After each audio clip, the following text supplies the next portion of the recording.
এখানে নিরিবিলি বসে আছেন কেন? মন ভালো লাগে না। কেন? ভালো লাগে না আগের মতো, দিনকাল খুব খারাপ যাচ্ছে। ও চলো তোমাকে একটা কিচ্ছা শুনাই।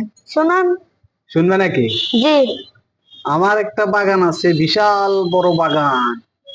এই বাগানে আমি সবাই রে ঢুকতে দেব না, বাস শুধু কাউরে ঢুকতে দেবো না। সবাই রে ঢুকতে দেবো আমার বাগানে, শুধু কাউরে ঢুকতে দেবো না। এই দুটার অর্থ আমারে বুঝে বলেছেন কি? পারো না তুমি? না। এটা মানে এই বাগানে আমি সবাই রে ঢুকতে দেবো, শুধু কাউরে ঢুকতে দেবো না। কাউর ইংরেজি কি? গরুর ইংরেজি কি? কাউ। মানে আমি গরুরে ঢুকতে দেবো না আমার বাগানে। ঠিক আছে নাকি? কথা ঠিক আছে নি? ঠিক আছে। তাহলে তোমাকে কষ্ট করা লাগবে না, আমি এটা বলে দিছি। মানে কাউরে ঢুকতে দেবো না, মানে আমি গরুরে ঢুকতে দেবো না। কথা ঠিক আছে নাকি? ঠিক আছে। সবাই রে ঢুকতে দেবো, কিন্তু কাউরে ঢুকতে দেবো না। দুইটা প্রশ্নের উত্তর কি আমাকে বলতে পারবে? তোমাকে কষ্ট দিলাম না। মানে কাউ মানে গরু, আমি গরুকে ঢুকতে দিব না আমার বাগানে। কথা ঠিক আছে নি? ঠিক আছে। হ্যাঁ, এই যে হলো কথা। জি।